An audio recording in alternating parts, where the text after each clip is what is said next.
அல்லேலூயா. இன்னைக்கும் கர்த்தர் நம்மோடு பேசுவாராக. எடுத்தவர்கள் வாசிக்கலாம். ரோமர் 12வது அதிகாரம், அதுல முதல் வசனத்தை நம்ம வாசிக்கலாம்.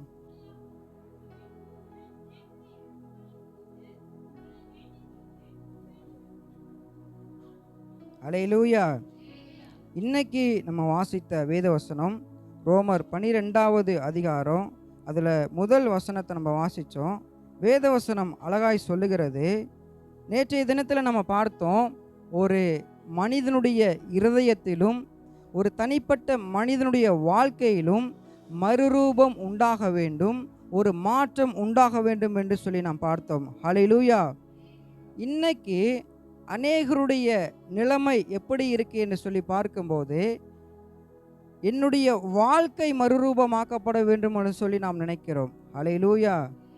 அநேகருடைய எண்ணங்கள் எப்படிப்பட்டதாய் காணப்படுகிறது?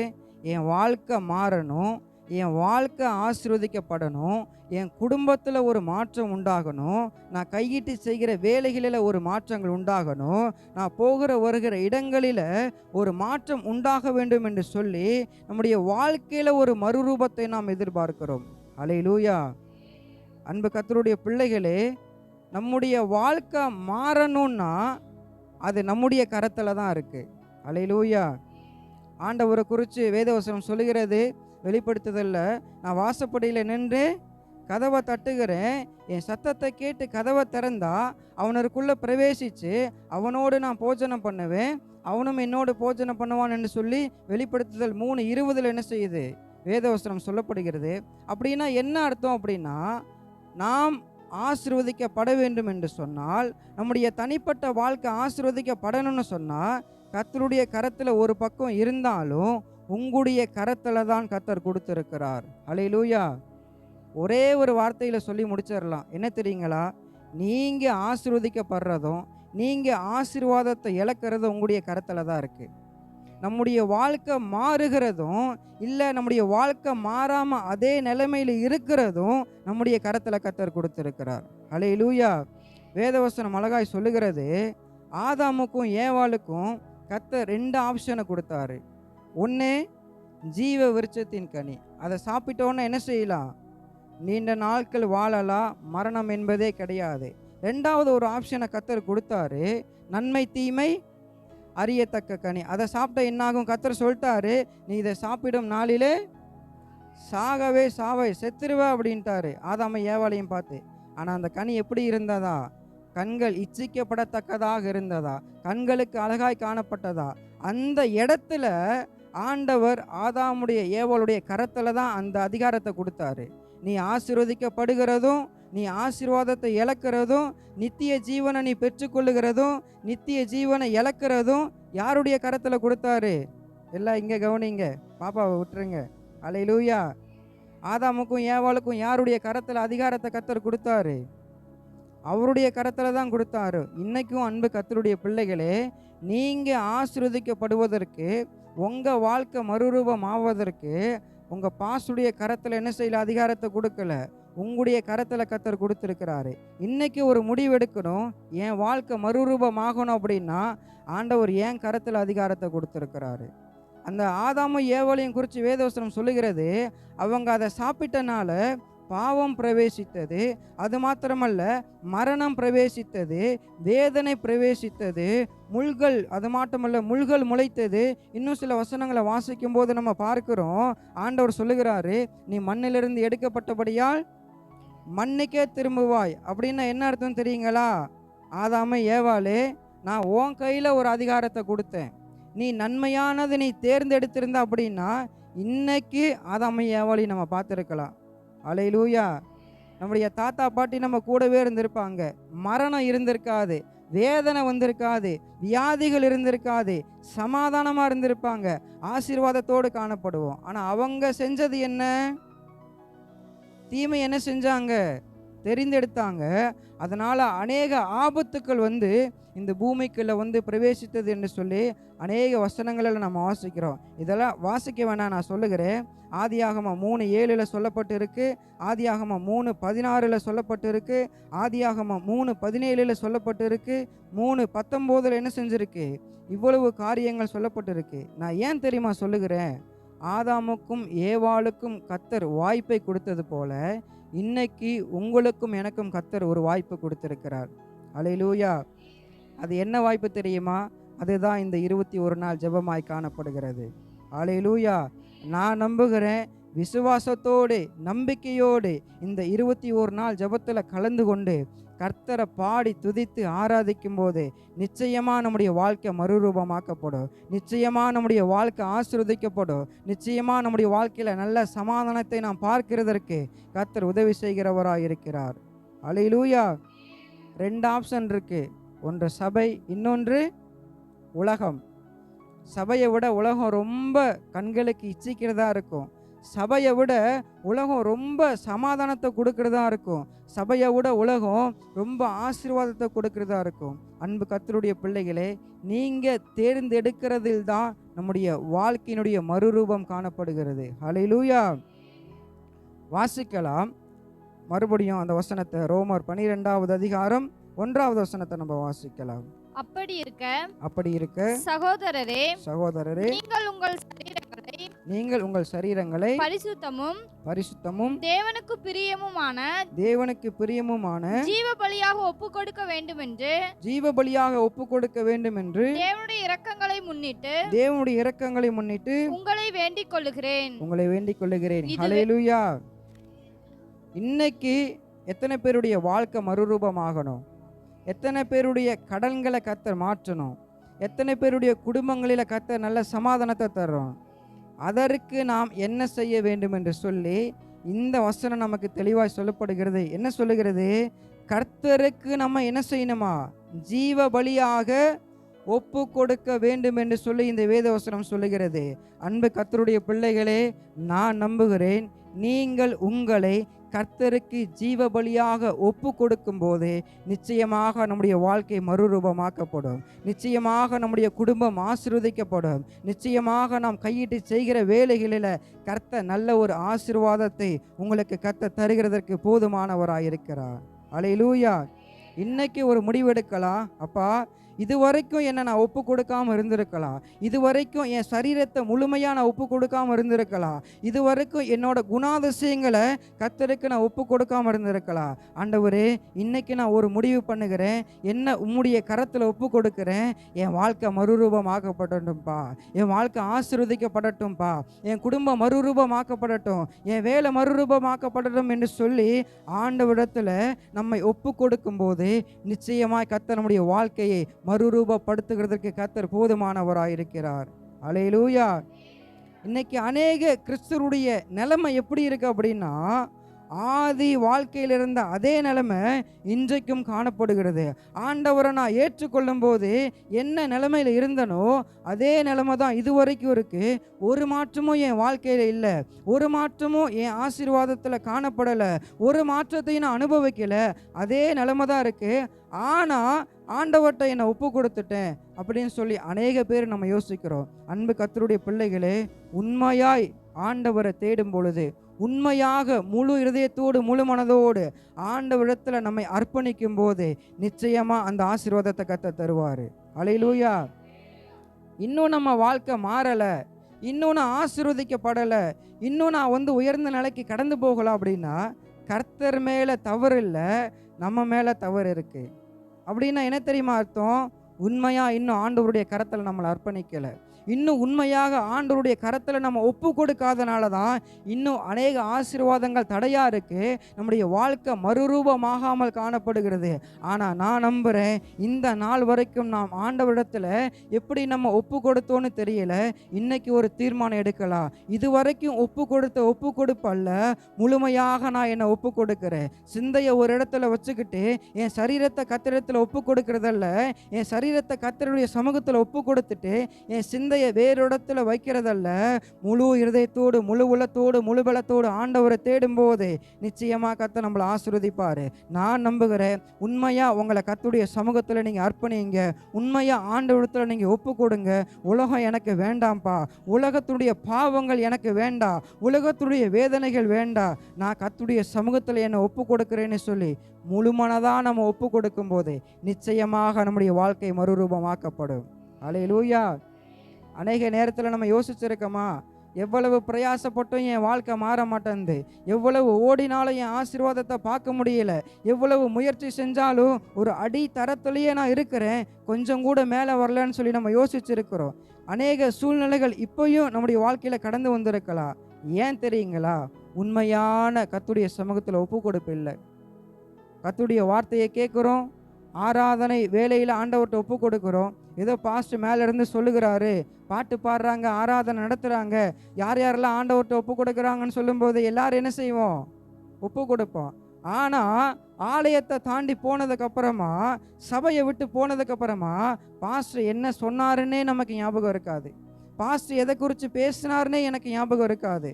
ஒரு பழமொழி சொல்லுவாங்க, பழைய குருடி, அதெல்லாம் நமக்கு நல்லா தெரிஞ்சிருக்கு. அல்லேலூயா. அப்படின்னா என்னதுங்க? ஆமாம், முதல்ல இருந்த மாதிரி நம்ம மறுபடியும் என்ன செய்கிறோம்? பழைய குணாதிசயத்துக்கு போகிறோம். சபையில் கை தட்டுறோம், பாட்டு பாடுறோம், ஆராதிக்கிறோம், வெளியே தாண்டி போனோன்னா அந்த அபிஷேகம் அதோடு முடிஞ்சிடுறது. அப்புறம் எப்படி வாழ்க்கையில் மறுரூபமாகும்? அப்புறம் எப்படி ஆசீர்வதிக்கப்படுவோம்? அப்புறம் எப்படி தேவனுடைய ஆசீர்வாதத்தை நம்ம சுதந்திரத்துக் கொள்ளுவோம்? ஒன்று நம்முடைய வாழ்க்கையில் புரிஞ்சுக்கணும், ஆண்டவர் நம்மளை ஆசீர்வதிக்கிறதுக்கு ரெடியாக இருக்கிறார். அல்லேலூயா. ஆண்டவர் உங்களுடைய தலையை உயர்த்துகிறதுக்கு கர்த்தர் ரெடியாக இருக்கிறாரு. அதுக்கு நம்ம என்ன தெரியுமா பண்ணணும்? முழுமையாக நம்ம ஒப்பு கொடுக்கணும். அறகுறையான ஒப்பு கொடுப்பு கிடையாது, சரிங்களா? அறகுறையான கர்த்தருடைய சமூகத்தில் அர்ப்பணிப்பு கிடையாது. முழுமையாக நம்ம கர்த்தருடைய கரத்தில் ஒப்பு கொடுக்கும் போது நிச்சயமாக நம்முடைய வாழ்க்கை மறுரூபமாக்கப்படும். அல்லேலூயா. நாங்கள் ஒரு நாள் பைபிள் காலேஜ் படிச்சுட்டு இருக்கும்போது, ஃபஸ்ட் இயரா செகண்ட் இயரான்னு சொல்லி எங்களுக்கு சரியாக ஞாபகம் இல்லை, ஒரு பெரிய கிரவுண்டில் ஒரு பெரிய கூட்டம் வச்சுருந்தாங்க. அந்த கூட்டத்துக்கு காலேஜில் படிக்கிற first year, second year, third year 3 ஸ்டூடெண்ட்ஸுங்களுமே அங்கே கடந்து போயிருந்தோம். பாஸ்டர் மெசேஜ் எல்லாம் முடித்ததுக்கப்புறம் ஒரு கேள்வி கேட்குறாரு, யார் யாரெல்லாம் உங்களை என்ன செய்கிறீங்க, நீங்கள் கர்த்தருக்கு நீங்கள் ஒப்பு கொடுக்குறீங்க அப்படின்னு கேட்டார். அப்போ ஃபஸ்ட் இயர் ஸ்டூடெண்ட்ஸும் சரி, எனக்கும் நல்லா ஞாபகம் இருக்குது, நான் செகண்ட் இயர் படிக்கிறோம் நாங்கள்லாம், சரிங்களா? செகண்ட் இயர் படிக்கிறோம். அவர் பாஸ்டர் கேட்கும்போது நாங்கள்லாம் கையை தூக்குறோம், ஆண்டவரே என்ன செய்யுங்க, எங்களை ஏற்றுக்கொள்ளுங்க, நாங்கள் ஒப்பு கொடுக்குறோன்னு. நாங்கள் என்ன பண்ணுறோம்? பைபிள் காலேஜ் ஸ்டூடெண்ட் ஒரு ப்ரேயருக்கு போயிருக்கிறோம். இப்போ எப்படி வெள்ளை சட்டை போட்டு இருக்கிறோமோ அதே மாதிரி ஒரு 30 பேர் 40 பேர் வெள்ளை சட்டை போட்டு ஒரு கூட்டமாக நாங்கள் நிற்போம். கையை தூக்கணுன்னு வைங்களேன், நாங்கள் கையை தூக்குறோன்னு சொல்லி தனியாக எல்லாருக்குமே தெரியும். அப்போது அந்த ப்ரேயர் முடிஞ்சிச்சு, யார் யாரெல்லாம் ஒப்பு கொடுக்குறீங்கன்னு கேட்கும்போது நான் கையை தூக்கணும், எனக்கு ஞாபகம் இருக்குது. நீங்கள் கை தூக்குனீங்களா? இல்லையா? ஞாபகம் இல்லையா? சம்பவமே ஞாபகம் இல்லையா? சரி இருக்கட்டும், விடுங்க. ஃபஸ்ட்டு உங்களுக்கு ஞாபகம் இருக்கா? நான் சொல்லி முடிக்கிறேன். கரெக்டாக அந்த ப்ரேயர் முடிச்சிச்சு, பைபிள் காலேஜ் போகிறோம். தேர்ட் இயர் ஸ்டூடெண்ட் கடந்து வந்தாங்க எங்ககிட்ட. நீங்கள் பைபிள் காலேஜ் படிக்கிறீங்க, நீங்கள் எதுக்கு உங்களை ஒப்பு கொடுக்குறோன்னு சொல்லி நீங்கள் கையை தூக்குனீங்க அப்படின்னு கேட்டாங்க. அப்படின்னா என்ன அர்த்தம்? ஏற்கனவே நீங்கள் உங்களை ஒப்பு கொடுத்துட்டீங்க, மறுபடியும் நீங்கள் எதுக்கு கை தூக்குனீங்கன்னு கேட்டாங்க. அப்போ நான் சொன்னேன், ஆண்டவர்கிட்ட ஒப்பு கொடுக்குறது எங்களோட பிரியங்க அப்படின்னு. இன்னைக்கு அநேகர் என்னை பார்ப்பாங்க, ஆண்டவருக்கு ஒப்பு கொடுத்தா என் கையை தூக்குனா ஏதாவது ஒன்று நினைப்பாங்க. ஏன்? நான் 10 வருஷம் சபைக்கு வரேன், நான் 20 வருஷம் நான் சபைக்கு வரேன், நான் ஆவியில் நிறைஞ்ச அந்நிய பாஷை பேசுகிறேன், நான் கர்த்தரை நான் தேடுறேன், ஆவிக்குரிய சபைக்கு வர்றதை எல்லாரும் பார்க்குறாங்க, இன்றைக்கும் நான் என்னை முழுமையாக ஒப்பு கொடுக்குறேன்னா, என்னடா நீ 20 வருஷம் சபைக்கு போகிற, இப்போ தான் நீ கர்த்தர்ட்ட ஒப்பு கொடுக்குறியா? கேட்பாங்களா? கேட்க மாட்டாங்களா? அதனால் நம்ம என்ன செய்கிறோம்? பிறருடைய பார்வைக்காக ஒப்பு கொடுத்தது போல நமக்கு ஒரு எண்ணம், ஆனால் முழுமையாக இன்னும் என்ன செய்யலை? ஒப்பு கொடுக்கல. அன்பு கர்த்தருடைய பிள்ளைகளே, இன்னைக்கு கர்த்தர் சொல்லுகிறாரு, யார் உங்களை பார்த்து கேலி செஞ்சாலும் பரவாயில்ல, யார் உங்களை பார்த்து ஏளனமாக பேசினாலும் பரவாயில்ல, இன்னைக்கு ஒரு முடிவெடுக்க போகிறோம். என்ன? நான் முழுமையாக கர்த்தருடைய கரத்தில் நான் ஒப்பு கொடுக்க போகிறேன். ஒருவேளை பக்கத்தில் இருக்கிறவங்கள பார்த்து சொல்லலாம், இன்னைக்கு தான் நீ உன்னை முழுமையாக நீ ஒப்பு கொடுக்குறியா? சில பேர் பேச மாட்டாங்க, ஆனால் அவங்களுடைய கண்கள் பேசும். எப்படி பார்ப்பாங்க? சரி பார்ப்பாங்களா பார்க்க மாட்டாங்களா? அப்படின்னா என்ன அர்த்தம்? இப்போதான் நீ ஒப்பு கொடுக்குறியா? இவ்வளோ நாள் நீ ஆவிக்குரிய சபைக்கு வர்ற, இவ்வளவு நாள் நீ அந்நிய பாஷை பேசுகிற, ஆனால் இப்போ தான் ஒப்பு கொடுக்குறியான்னு சொல்லி நம்மளை மேலேயும் கீழேயும் பார்ப்பாங்க. ஆனால் ஒன்று நம்முடைய வாழ்க்கையில் நம்பிக்கை இருக்கட்டும், பார்க்குறவங்க அப்படியே தான் இருப்பாங்க. முழுமையாக நீங்கள் உங்களை ஒப்பு கொடுத்து பாருங்க, நிச்சயமாக நம்முடைய வாழ்க்கையில் ஒரு மறுரூபத்தை கர்த்தர் தருவார். அதுக்கப்புறம் அவங்க உங்களை எப்படி தெரியுமா பார்ப்பாங்க?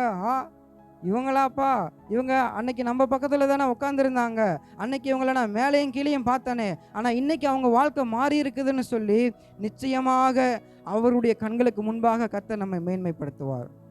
அல்லேலூயா. அதனால் இன்னைக்கு நம்ம ஒரு முடிவு எடுக்க போகிறோம். யார் என்ன பார்த்தாலும் பரவாயில்ல, யார் என்னை என்ன சொன்னாலும் பரவாயில்ல, சரீரத்தை இல்லை, என்னுடைய இருதயத்தை கர்த்தருடைய கரத்தில் நான் முழுமையாக கொடுக்க போகிறேன். நிச்சயமாக என் வாழ்க்கை மறுரூபமாக்கப்படும் என்று சொல்லி நமக்கு ஒரு நம்பிக்கை இன்னைக்கு உண்டாகட்டும். ஆண்டவரால் முடியுமா? முடியாதா? என் வாழ்க்கையை மாற்ற ஆண்டவரால் முடியும். என்னை ஆசீர்வதிக்க ஆண்டவரால் முடியும். நான் வேலை செய்கிற ஸ்தலங்களில் என் தலையை உயர்த்துகிறதுக்கு ஆண்டவரால் முடியும்னு சொல்லி ஒரு நம்பிக்கை இருக்குங்கள்ல, அந்த நம்பிக்கையோடு உங்களை முழுமையாக நீங்கள் ஒப்பு கொடுங்க. நிச்சயமாக ஒரு மாற்றத்தை, நிச்சயமாக ஒரு மறுரூபத்தை நம்முடைய சபையில் மாத்திரமல்ல, நம்முடைய குடும்பத்திலையும் நாம் பார்ப்போம். அல்லேலூயா. எனக்கு இன்னொரு நம்பிக்கை இருக்குது பாஸ்டர். சபையில் இருக்கிற எல்லாருமே முழுமையாக ஆண்டவருடைய கரத்தில் நம்ம ஒப்பு கொடுக்கும்போது நம்முடைய சபையில் கர்த்தர் ஒரு மறுரூபத்தை உண்டாக்குவார். அல்லேலூயா. எனக்கு நம்பிக்கை இருக்குது, அடுத்து வருகிற நாட்களில் சபை நிச்சயமாக மறுரூபமாக்கப்படும். இப்போ இருக்கிற அதே நிலைமை இல்லை, இப்போ இருக்கிற அதே ஆத்துமாக்கள் கிடையாது, இப்போ இருக்கிற அதே ஆவிக்குரிய வளர்ச்சி கிடையாது. பிறெல்லாம் நம்மகிட்ட கேட்குறாங்களே விடுதலையாக ஆராதிக்க முடியலன்னு சொல்லி, அந்த நிலைமையை கர்த்தர் மாற்றி நிச்சயமாக நம்முடைய சபையில் கர்த்தர் ஒரு மறுரூபத்தை நமக்கு தருகிறதற்கு அவர் போதுமானவராக இருக்கிறார். அல்லேலூயா. கர்த்தர் நிச்சயமாக நம்மளை ஆசீர்வதிப்பாராக. அது மாத்திரமல்ல, இந்த ஒப்பு கொடுத்தல் நம்ம ரோமர் 12:1 வாசித்தோம்ல, ஜீவ பலியாக கர்த்தருக்கு நம்ம என்ன செய்யணும்? ஒப்பு கொடுக்க வேண்டும் என்று சொல்லி. ஒப்பு கொடுக்கிறது அப்படின்னு இங்கிலீஷில் வாசிக்கும்போது டெலிவர் அப்படின்னு சொல்லப்படுகிறது. டெலிவர் அப்படின்னா நம்மை நாமே வழங்குகிறது என்று சொல்லப்படுகிறது. நம்மை நாமே கர்த்தருக்கு கொடுப்பது. சில பேர் நம்ம காணப்படுகிறோம், இந்த மீஷோ, ஃப்ளிப்கார்ட்டெல்லாம் இருக்குல்ல, அதில் அநேகர் நம்ம ஆர்டர் பண்ணுறோம். ஆர்டர் பண்ணிவிட்டு அந்த பார்சல் நம்ம வீட்டுக்கு என்ன செய்யுது? எங்கே கவனிங்க, அந்த பார்சல் என்ன செய்யுது? வீட்டுக்கு டெலிவரி ஆகுது. அது யாருக்கு சொந்தம்? நமக்கு தான் சொந்தம். நம்ம வீட்டுக்கு வந்த பார்சலை வேறு யாராவது தொட்டால் நம்ம என்ன செய்வோம்? அது என்னோட பார்சல், எனக்கு வந்தது, அது என்ன செஞ்சிருச்சு? டெலிவரி ஆகிருச்சு. அது மாத்திரமல்ல, சில மொழிபெயர்ப்புகளில் பார்க்கும்போது அந்த ஒப்பு கொடுத்ததலை கர்த்தருக்கு நம்மை படைப்பது என்று சொல்லப்பட்டிருக்கிறது. ஹல்லேலூயா.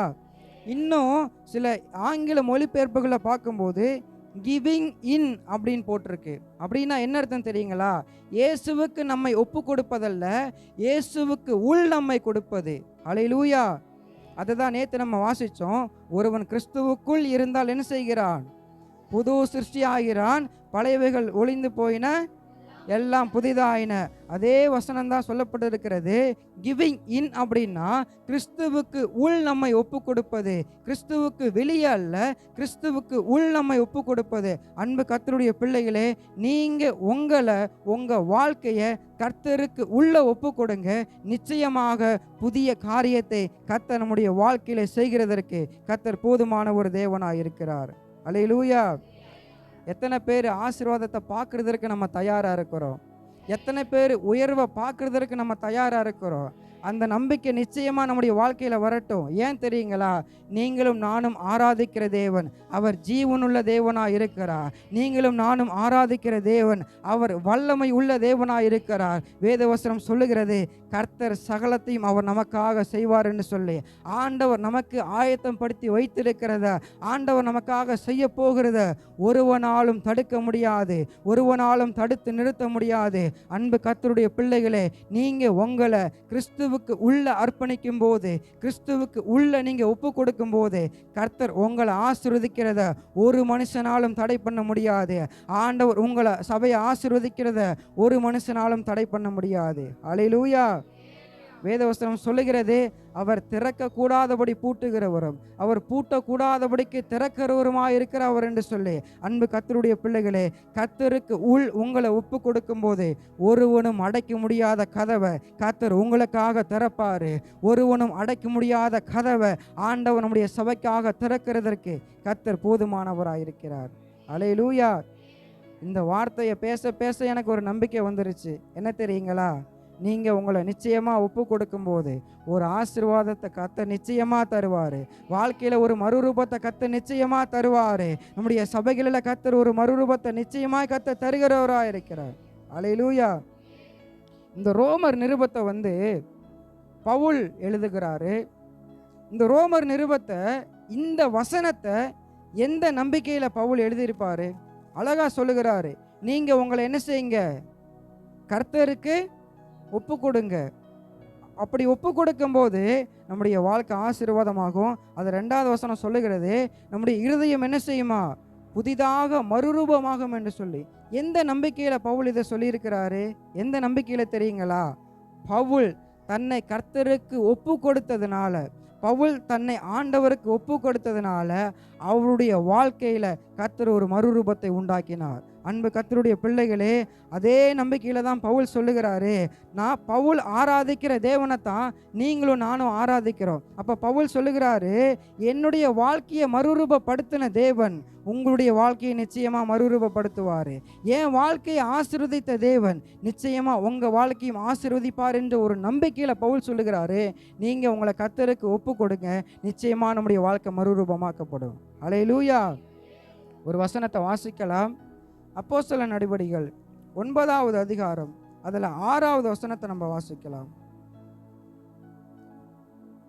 அவன் நடுங்கி திகைத்து, ஆண்டவரே, நான் என்ன செய்ய சித்தமாய் இருக்கிறீர் என்றான். நான் என்ன செய்ய சித்தமாய் இருக்கிறீர் என்றான். அதற்கு கர்த்தர், நீ எழுந்து பட்டணத்துக்குள்ளே போ, நீ செய்ய வேண்டியது அங்கே உனக்கு சொல்லப்படும் என்றார். அல்லேலூயா.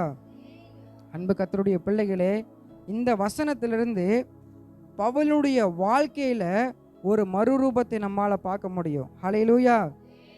எத்தனை பேர் அங்க நடந்து போற குழந்தைய பார்க்குறீங்க? அல்லேலூயா. ஆமா, நம்முடைய கவனம் எல்லாமே கர்த்தருடைய வார்த்தையில மாத்திரமே இருக்கணும். குழந்தைங்க அங்கே போட்டும் வரட்டும், அதெல்லாம் ஒரு பிரச்சனையும் கிடையாது. நாம் இன்னைக்கு ஆண்டவரை முழு இதயத்தோடு முழு உள்ளத்தோடு தேடுவோம். ஒரு ஆசீர்வாதத்தை பெற்றுக்கொண்டு நம்ம கடந்து செல்வோம். அல்லேலூயா. இந்த நம்ம வாசிச்சோம்ல, இந்த வசனத்திலிருந்து பவுலுடைய வாழ்க்கையில ஒரு மறுரூபத்தை கர்த்தர் பார்த்தாரு. அல்லேலூயா. பவுலை குறித்து சில வரலாறுகளை பார்த்துட்டு நம்ம கர்த்தருடைய வார்த்தைக்கு உள்ள நம்ம கடந்து செல்லலாம். கிபி 4ஆம் நூற்றாண்டில் ரோமர்கள் ஆட்சி செய்துட்டு இருந்தாங்க. அதாவது கிறிஸ்துவுக்கு பின், கிறிஸ்து பிறந்து அடுத்த சில ஆண்டுகளில் 4ஆம் நூற்றாண்டில் ரோமர்கள் ஆட்சி செஞ்சிட்டு இருந்தாங்க. அந்த ஆட்சி செய்துட்டு இருந்த நாட்களில் சிசிலியா நாட்டின் தலைநகரமாகிய தர்சு பட்டணத்தில் என்ன செஞ்சார்? இந்த பவுல் அவர் பிறந்தவராய் காணப்படுகிறாரு. வரலாறு சொல்லுகிறது, இவர் யூத பாரம்பரியத்தை சேர்ந்தவர். அல்லேலூயா. இந்த பவுல் யூத குடும்பத்தையும் யூத பாரம்பரியத்தை சேர்ந்தவராக இவர் காணப்படுகிறார். அது மாத்திரமல்ல, சரியாக இவர் தனது 12 வயசுல ஒரு புகழ்பெற்ற சட்ட மேதையாகிய யூத தலைவரான கமாலியேல், இங்கே ஒரு வேத வல்லனுடைய பாதத்தில் இந்த சவுல் உட்கார்ந்து அமர்ந்து படித்து யூதருடைய கலாச்சாரங்களை கரைத்து குடித்தவர் என்று சொல்லி அநேக வரலாறுகள் சொல்லப்பட்டு இருக்கிறது. ஒரு வசனத்தை வாசிக்கலாம். அப்போஸ்தலர் 22வது அதிகாரம் 3வது வசனத்தை நம்ம வாசிக்கலாம். வேத வசனம் என்ன சொல்லுகிறது? நான் யூதன் சிலிசியா நாட்டிலுள்ள தர்சு பட்டணத்திலே பிறந்து இந்த நகரத்திலே கமாலியேலின் பாதத்தருகே வளர்ந்து முன்னோர்களுடைய வேத பிரமாணத்தின்படியே திட்டமாய் போதிக்கப்பட்டு இன்றைய தினம் நீங்கள் எல்லாரும் தேவனை குறித்து வைராக்கியமுள்ளவராய் இருக்கிறது போல நானும் வைராக்கியமுள்ளவனாய் இருந்தேன். இந்த ஒரே வசனத்துல நான் சொன்ன எல்லா காரியத்தையும் பவுல் சொல்லி முடிச்சிட்டாரு. நான் யூதன், நான் இந்த பட்டணத்தை நான் சேர்ந்தவன், கமலையுடைய பாதத்தில் உட்காந்து யூத சட்டங்களை நான் கற்றுக்கொண்டவேன் என்று சொல்லி அநேக வரலாறுகள் சொல்லுகிறது. வசனத்திலையும் நம்ம வாசித்தோம். அது மாத்திரமல்ல, இந்த சவுலுக்கு இன்னொரு பேர் கொடுக்கப்பட்டிருக்கிறது. என்ன அப்படின்னா, தி சன் ஆஃப் த லா அப்படின்னு சொல்லப்படுகிறது. அப்படின்னா என்ன அர்த்தம் அப்படின்னா, நீதி சட்டத்தின் மகன் என்று சொல்லப்படுகிறது. அப்போ இவர் தன்னோட சிறு வயதிலிருந்து யூதர்களுடைய சட்டங்களை படித்து தேறினவராக காணப்படுகிறார். அது மாத்திரமல்ல, இந்த சவுலுக்கு போர், சண்டை, அடிக்கிறது, குத்துறது, வெட்டுறது, இப்படிப்பட்ட காரியங்களில் பவுலுக்கு என்ன செய்கிறதா, ரொம்ப ஆர்வம் உள்ளவர்களாக காணப்பட்டார் என்று சொல்லி வரலாறு சொல்லுகிறது. நம்ம வாசிக்க வேண்டாம். எபேசியர் 6:11 நம்ம வாசிக்கிறோம், தேவனுடைய சர்வாயுத வர்க்கத்தை என்ன செய்யுங்க, தரித்து கொள்ளுங்கள். அந்த வசனத்தை யார் எழுதுனா? பவுல் தான் எழுதுறாரு. அப்போ என்ன சொல்லுகிறாங்க அப்படின்னா, அவர் யுத்தத்தில் ரொம்ப ஆர்வம் உள்ளவர்களாக காணப்பட்டதுனால அந்த அனுபவத்தில் இந்த வசனத்தை எழுதியிருக்கலாம் அப்படி என்று சொல்லி வரலாறு சொல்லப்படுகிறது. அன்பு கர்த்தருடைய பிள்ளைகளே, இவர் ஒரு யூதனாக காணப்பட்டாலும் ரோம குடி உரிமையை பெற்ற ஒரு மனிதனாக இந்த சவுல் இருந்தார். ஹல்லேலூயா. அப்படின்னா என்ன தெரியுங்களா, நாம் இந்திய நாட்டை சேர்ந்தவங்க, அப்படி தானே? என்னங்க அமைதியாக இருக்கீங்க? இந்திய நாட்டை நம்ம சேர்ந்தோம். இப்போது ஃப்ளைட்டில் போகும்போது நிறைமாத கர்ப்பிணியை ஃப்ளைட்டில் ஏற்றுக்கிறது ஒரு கடினமான காரியம். ஏன் தெரியுங்களா? இப்போ இந்தியாவிலேருந்து ஒரு ஃப்ளைட்டு பறந்து போகுது. பறந்து போயிட்டே இருக்கும்போது ஒரு தமிழ்நாட்டில் உள்ள ஒரு நபர் நிறைமாத கர்ப்பிணியாக இருக்கிறாங்க. அவங்க ஃப்ளைட்டில் ஏறி அமெரிக்கா தேசத்து மேலே ஃப்ளைட்டில் ஏறி போயிட்டு இருக்கும்போது ஒரு குழந்தை பிறந்துருச்சுன்னா வைங்களே, அந்த குழந்தை அமெரிக்கா குடியுரிமையை அந்த குழந்தைக்கு பெறலாம். அல்லேலூயா. அப்போ இந்த பவுல் என்ன சொல்லுகிறாரு, நான் யூதனாக காணப்பட்டாலும் அந்த யூத குடியுரிமையை நான் பெற்றிருக்கிறேன் அப்படின்னு வரலாறு சொல்லுகிறது. அப்படின்னா இவர் பிறப்பில் ஒரு யூதன், ஆனால் இவருக்கு ஒரு ரோம குடியுரிமை என்ன செய்யப்பட்டிருக்கிறது, வழங்கப்பட்டிருக்கிறது. இங்கே நீலகிரிக்கெல்லாம் நம்ம போனோன்னா வைங்களேன், சில அட்டிகளுக்குள்ளெல்லாம் நம்ம போக முடியாது. அட்டிகள் அப்படின்னா சின்ன சின்ன கிராமங்கள் அப்படின்னு சொல்லப்படுகிறது. ஒரு 20 வீடு இருக்கும், 30 வீடு இருக்கும். அந்த கிராமங்களில் தமிழ் பேச மாட்டாங்க, வேறு ஒரு மொழி பேசுவாங்க. நீலகிரியில் அநேக இடங்களில் அங்கே தமிழ் பேசுகிறவங்க உள்ளே போனோம் அப்படின்னா போன உடனே நிப்பாட்டி கேட்பாங்க, நீங்கள் யாருன்னு சொல்லிட்டு. அவங்க பாஷையில் பேசணுன்னா நம்மளை விட்டுருவாங்க. அவங்க பாஷை நமக்கு தெரியலன்னு வைங்கள, அப்படியே உட்கார வச்சுருவாங்க. 5-6 பேர் சுற்றிடுவாங்க. நீங்கள் யார், எங்கேருந்து இங்கே வந்தீங்க? ஏன் தெரியுமா? சுவிசேஷத்தை சொல்லக்கூடாது, கர்த்தரை பற்றி போதிக்கக்கூடாதுன்ற ஒரு காலகட்டங்கள், சட்டங்களோ இன்னும் நீலகிரி பகுதியில் இருக்குது. அப்போது இந்த பவுல் சொல்லுகிறாரு, இந்த ரோம குடி உரிமையை பெற்றது சுவிசேஷம் சொல்வதற்கு எனக்கு இலகுவாக காணப்படுகிறது என்று சொல்லி. அல்லேலூயா. அது மாத்திரமல்ல, இந்த பவுல் 30 வயசில் அங்கே இருக்கிற எல்லா யூதர்களுக்கும் குருவானார் என்று வரலாறு சொல்லப்படுகிறது. அல்லேலூயா. இன்னொன்று என்ன தெரியுங்களா, இந்த பவுலுக்கு கிறிஸ்தவர்களே பிடிக்காது. இந்த பவுலுக்கு கிறிஸ்துவருடைய கொள்கைகளே பிடிக்காது. இன்றைக்கும் சில பேர் இருக்கிறாங்க, பாட்டு பாடினா பிடிக்காது, ஆராதனை நடத்தினா பிடிக்காது, சத்தமாக கைதட்டினா பிடிக்காது, நல்லா பாடி உயர்ந்து ஆராதிச்சா பிடிக்காது, அப்படியே கிளம்பி வந்துடுவாங்க. அல்லேலூயா. நீங்கள் எப்படி பாட்டு பாடலாம், நீங்கள் எப்படி ஆராதனை நடத்தலாம், நீங்கள் எப்படி நீங்கள் சத்தத்தை வைக்கலாம், நீங்கள் எப்படி கர்த்தரை உயர்த்தலான்னு சொல்லி இந்த சவுலுக்கு எப்படி கிறிஸ்தவங்களை பிடிக்காதோ அதே மாதிரி இன்றைக்கும் அநேகருக்கு ஆண்டவரை பாடி உயர்த்துகிறது பிடிக்கவே இல்லை. இந்த சவுல் பார்க்கும்போது இன்னும் வசனம் சொல்லுகிறது, அவன் ஸ்தேவான் இருக்கான்ல, ஸ்தேவான், அவர்களை கல்லெறிஞ்சு கொல்லும்போது அவருடைய வஸ்திரங்களை சவுளுடைய பாதத்தில் வைத்தார்கள் என்று சொல்லி அப்போஸ்தலர் 7:58 வாசிக்கிறோம். ஒரு வசனத்தை நம்ம வாசிக்கலாம். அப்போஸ்தலர் 8வது அதிகாரம் அதில் 1வது வசனத்தை நம்ம வாசிக்கலாம். அவனை கொலை செய்கிறதற்கு சவுலும் சம்மதித்திருந்தான். அப்படின்னா என்ன அர்த்தம்? கிறிஸ்தவர்கள் சவுலுக்கு பிடிக்காது, கிறிஸ்தவர்களை கொல்லுகிறதற்கு அவன் விருப்பமுள்ளவனாய் காணப்பட்டான். கர்த்தரை பாடி ஆராதிக்கிறதுக்கு சவுலுக்கு பிடிக்கல, கர்த்தரை உயர்த்துகிறது சவுலுக்கு பிடிக்கல. கிறிஸ்தவர்களை பார்த்தாலே அடிக்கிற ஒரு மனுஷனாக காணப்பட்டான். வசனத்தில் நம்ம வாசித்தோம், ஸ்தேவானை கொல்லுகிறதற்கு சவுலும் என்ன செய்தான்? சம்மதித்தான். அப்படின்னா என்ன அர்த்தம்? கிறிஸ்தவர்களை நீங்கள் தாராளமாக நீங்கள் கொல்லுங்க, கிறிஸ்தவர்களை நீங்கள் தாராளமாக அடிங்க. பாட்டு பாடுறாங்களா, நீங்கள் போய் தாராளமாக கேளுங்க, நான் உங்களுக்கு பின்னாடி நின்று சப்போர்ட் பண்ணுறேன்னு சொல்லிட்டு சவுலும் என்ன செஞ்சிட்டான்? கிளம்பிட்டான். இதிலிருந்து நமக்கு என்ன புரியுது? கிறிஸ்தவர்களை பார்த்தாலே சவுலுக்கு பிடிக்காது. இன்னும் சில வசனத்தை வாசிக்கலாம். அப்போஸ்தலர் 8வது அதிகாரம் 3வது வசனத்தை வாசிக்கலாம். சவுல் வீடுகள் தோறும் நுழைந்து புருஷரையும் ஸ்திரீகளையும் இழுத்து கொண்டு போய் காவலில் போடுவித்து சபையை பாழாக்கி கொண்டிருந்தான். சபை என்ன செஞ்சிட்டு இருந்தான்? பாழாக்கி கொண்டிருந்தான். அன்பு கர்த்தருடைய பிள்ளைகளே, இன்னைக்கும் இந்த சவுலை போல நம்முடைய சபையை பாழாக்குகிறதற்கு அநேகர் ஆயத்தம் உள்ளவர்களாக இருக்கிறாங்க. எப்படி ஆவிக்குரிய வாழ்க்கையில் பாழாக்கலாம், எப்படி சபையை பாழாக்கலாம், எப்படி சபையை உடைக்கலாம், எப்படி சபையை ஒன்றுல்லாமாக்கலான்னு சொல்லி இந்த சவுலை போல அநேகர்கள் கெர்ச்சிக்கிற சிங்கத்தை போல எவனை விழுங்கலாம் என்று சொல்லி வகை தேடி சுற்றித் திரிகிறார்கள். அன்பு கர்த்தருடைய பிள்ளைகளே, இன்னைக்கு ஒரு நம்பிக்கை வரட்டும். இந்த சபை கன்மலையாகிய கர்த்தர் மேலே கட்டப்பட்ட சபையாக இருக்கிறது. நமக்கு விரோதமாக, நம்முடைய சபைக்கு விரோதமாக, சபைகளை பாழாக்கும்படியாக, நம்மை பாழாக்கும்படியாக அநேகர் எழும்பினாலும் நம்மை ஒன்றும் சேதப்படுத்த முடியாது. காரணம் என்ன தெரியுங்களா? நாமும் நம்முடைய சபையும் இயேசுவின் மேலே கட்டப்பட்ட சபையாய் காணப்படுகிறது. அல்லேலூயா. இப்படி யூதருடைய சட்டங்களை கட்டி தேறினவன், கிறிஸ்தவர்களை துன்பப்படுத்தினவன். இன்னும் சில வசனங்களை வாசிக்கும் போது வாசிக்கலாம். அப்போஸ்தலர் 9வது அதிகாரம் 6வது வசனத்தை நம்ம வாசிக்கலாம். அவன் நடுங்கி திகைத்து, ஆண்டவரே, போதும் சிஸ்டர், வேதவசனம் அழகாய் சொல்லுகிறது. நான் என்ன செய்ய? இதற்கு முன்னாடி உள்ள வசனங்கள் என்ன சொல்லுகிறது? அந்த சவுல் அரெஸ்ட் வாரண்ட் வாங்கிட்டு போகிறான். எதற்காக?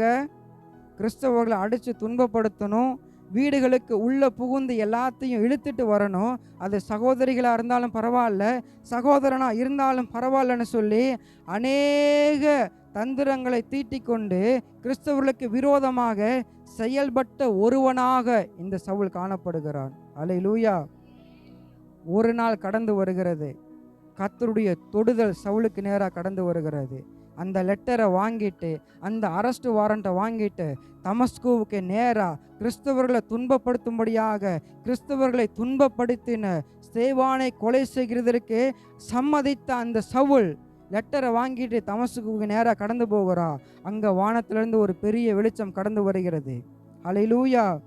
அப்போ அவன் கேட்குறான், நீங்கள் யார் ஆண்டவரே, நீங்கள் யாருன்னு சொல்லும்போது வானத்திலிருந்து ஒரு சத்தம் வருகிறது, நீ துன்பப்படுத்துகிற கிறிஸ்து நானே. அன்பு கர்த்தருடைய பிள்ளைகளே, நம்ம ரோமர் 12:1 வாசித்தோம், நம்மை ஜீவ பலியாக கர்த்தருக்கு ஒப்பு கொடுக்க வேண்டும் என்று சொல்லி. அப்படி ஒப்பு கொடுக்கும் போது நம்முடைய வாழ்க்கையில் ஒரு மறுரூபம் உண்டாகட்டும். இந்த வசனத்தில் நம்ம வாசிக்கிறோம், சவுலை கர்த்தர் தொடுகிறாரு, சவுல்கிட்ட கர்த்தர் பேசுகிறாரு. அப்போ சவுல் சொல்லுகிறாரு, ஆண்டவரே, நான் என்ன செய்ய சித்தமாக இருக்கிறேன். நம்முடைய வாழ்க்கையில் ஒன்று புரிஞ்சுக்கணும், இந்த வசனத்திற்கு முன்பாக சவுளுடைய வாழ்க்கை வேற, இந்த வசனத்துக்கு பின்பாக சவுளுடைய வாழ்க்கையில் ஒரு மறுரூபத்தை கர்த்தர் கொடுத்தாரு. ஏன் தெரியுங்களா? ஆண்டவர் சவுலை சந்திக்கும் போது, சவுல் ஆண்டவரை பார்க்கும்போது சவுல் கேட்குறாரு, நான் என்ன செய்ய சித்தமாக இருக்கிறீர் என்று சொல்லி. ரோமர் 12:1 வாசித்தது போல தன்னை கர்த்தருக்கு ஜீவ பலியாக ஒப்பு கொடுத்தார். அல்லேலூயா. ரோமரை எழுதினதும் பவுல் தான். அதுக்கு தான் பவுல் சொல்லுகிறாரு, நான் கிறிஸ்தவர்களை துன்பப்படுத்தினவனா இருந்தேன், ஆண்டவருடைய கரத்தில் என்ன ஒப்பு கொடுக்கும் போது கர்த்தர் என் வாழ்க்கையை மாற்றினது போல, கர்த்தர் என் வாழ்க்கையை மறுரூபப்படுத்தினது போல, அதே நம்பிக்கையில் பவுல் சொல்லுகிறாரு, நீங்களும் உங்களை ஜீவ பலியாக கர்த்தருக்கு ஒப்பு கொடுங்க. என் வாழ்க்கையை மாற்றின கர்த்தரானவர், என் வாழ்க்கையை மறுரூபப்படுத்தின தேவனானவர், நிச்சயமாக கர்த்தரை நம்புகிற, உண்மையாய் ஒப்பு கொடுக்கிற, எல்லாவற்றையும் கர்த்தர் மாற்றுகிறதற்கு கர்த்தர் போதுமானவராய் இருக்கிறார். ஹல்லேலூயா. அன்பு கர்த்தருடைய பிள்ளைகளே, இந்த சவுலை போல நம்முடைய வாழ்க்கை மாறணும் அப்படின்னா, சவுலை போல நீங்கள் என்னை கொண்டு என்னப்பா செய்ய சித்தமாக இருக்கிறீங்க, என்ன உம்முடைய கரத்தில் நான் ஒப்பு கொடுக்குறேன், என்னை எடுத்து பயன்படுத்துங்க, என்ன ஆசீர்வதிங்க, என் வாழ்க்கை மாறட்டும்னு சொல்லி கர்த்தருடைய கரத்தில் நம்ம ஒப்பு கொடுக்கும்போது நிச்சயமாக சவுலை மாற்றின தேவனானவர், சவுளுடைய வாழ்க்கையை ஆசீர்வதித்த தேவனானவர் நம்முடைய வாழ்க்கையில் ஒரு மறுரூபத்தை நிச்சயமாக கர்த்தர் தருவார். அல்லேலூயா. இதே வார்த்தையை இயேசுடைய தாய் மரியாள் சொல்லுகிறா, நான் என்ன செய்கிறேன், என்னை ஒப்பு கொடுத்துட்றேன், நீங்கள் என்ன செய்ய சுத்தமாக இருக்கிறீங்களோ நீங்கள் அதை செய்யுங்க. அப்படின்னா என்ன அர்த்தம்? முழுமையாக ஜீவ பலியாக கர்த்தருடைய கரத்தில் நம்ம ஒப்பு கொடுப்பது. ஒருவேளை இது வரைக்கும் ஆண்டவரே நான் என்ன செய்ய சுத்தமாக இருக்கிறீங்கன்னு சொல்லி ஒருவேளை நம்ம கேட்காம இருந்திருக்கலாம். கர்த்தர் இன்னைக்கு ஒரு வாய்ப்பை தருகிறாரு. எதுக்கு தெரியுங்களா? நம்முடைய வாழ்க்கை மறுரூபப்படுகிறதற்கு, நம்முடைய வாழ்க்கை ஆசீர்வதிக்கப்படுகிறதற்கு, நம்முடைய வாழ்க்கை உயர்கிறதற்கு கர்த்தர் ஒரு வாய்ப்பு தருகிறாரு. அதே சவுல் சொன்ன வார்த்தை இன்னைக்கு நம்ம சொல்ல போகிறோம். ஆண்டவரே என்ன நான் ஒப்பு கொடுக்குறேன், என்ன நான் ஒப்பு கொடுக்குறேன், என்ன நீங்கள் என்ன செய்ய சித்தமாக இருக்கிறீங்கன்னு சொல்லி கர்த்தருடைய சமூகத்தில் ஒப்பு கொடுக்கும்போது தேவன் நிச்சயமாக நம்முடைய வாழ்க்கையை மறுரூபப்படுத்துகிறதற்கு கர்த்தர் போதுமானவராக இருக்கிறார். அல்லேலூயா. வேதத்திலையும் சொல்லுகிறது, வரலாறும் சொல்லுகிறது. வேதத்தில் 14 நிருபங்களை பவுல் எழுதியிருக்கிறாரு. எப்படிப்பட்ட மனிதங்க? கிறிஸ்தவர்களை துன்பப்படுத்தின மனிதன், கொலை செய்கிறதற்கு சப்போர்ட்டாக இருந்த மனிதன், கிறிஸ்தவர்களை அடித்து காயப்படுத்தின மனிதன். ஆனால் வேதத்தில் 14 நிருபங்கள் அவர் எழுதியிருக்கிறாரு. அல்லேலூயா. இந்த மாற்றம் எப்படி வந்துச்சு? அவருடைய வாழ்க்கை எப்படி மறுரூபமாச்சு? ஒரே ஒரு காரியம் செய்தார். என்ன கர்த்தருடைய கரத்தில் நான் முழுமையாக ஒப்பு கொடுக்குறேன், என்னை கொண்டு நீங்கள் என்ன சித்தமாக இருக்கிறீங்களோ அதை தாராளமாக செய்யுங்கன்ட்டு. அல்லேலூயா. அது மாத்திரம் இல்லைங்க, அந்த வசனத்தை நம்ம வாசிக்கலாம். அந்த வசனம் ரொம்ப அழகாக சொல்லுது, எடுத்துக்கொள்ளலாம். அப்போஸ்தலர் நடபடிகள் 9வது அதிகாரத்தில் அதில் 20வது வசனத்தை நம்ம வாசிக்கலாம். தாமதமின்றி கிறிஸ்து தேவனுடைய குமாரன் என்று ஆலயங்களிலே பிரசங்கித்தான். வேத வசனம் எவ்வளவு அழகா தெளிவா சொல்லுது பார்த்தீங்களா? கிறிஸ்துவ துன்பப்படுத்தினவன், கிறிஸ்தவர்களை அடித்து நொறுக்கினவன். ஆனால் வசனம் சொல்லுகிறது, அவன் கர்த்தருடைய கரத்தில் தன்னை ஒப்பு கொடுத்ததற்கு பின்பாக கிறிஸ்து தேவனுடைய குமாரன் என்று சொல்லி தாமதமில்லாமல் ஆலயங்களில் பிரசங்கித்தானா. எந்தெந்த ஆலயத்தில் போய் இவன் பிரச்சனை பண்ணானோ, எந்தெந்த ஆலயத்தில் போய் கிறிஸ்துவர்களை அடித்து துன்புறுத்தினானோ, அதே ஆலயத்தில் போய் நின்று தைரியமாக சொல்லுகிறா, கிறிஸ்து தேவனுடைய குமாரன் என்று பிரசங்கித்தார். அன்பு கர்த்தருடைய பிள்ளைகளே, இந்த மாற்றம் எப்படி வந்துச்சு? அவனுடைய வாழ்க்கையில் மறுரூபம் எப்படி வந்துச்சு? ஒரே ஒரு காரியத்தை செய்தாரு, தன்னை முழுமையாக கர்த்தருக்கு அர்ப்பணித்தார். அல்லேலூயா. மற்ற எல்லார காட்டிலும் பவுல் 3 மிஷனரி பிரயாணங்களை செய்திருக்கிறாரு.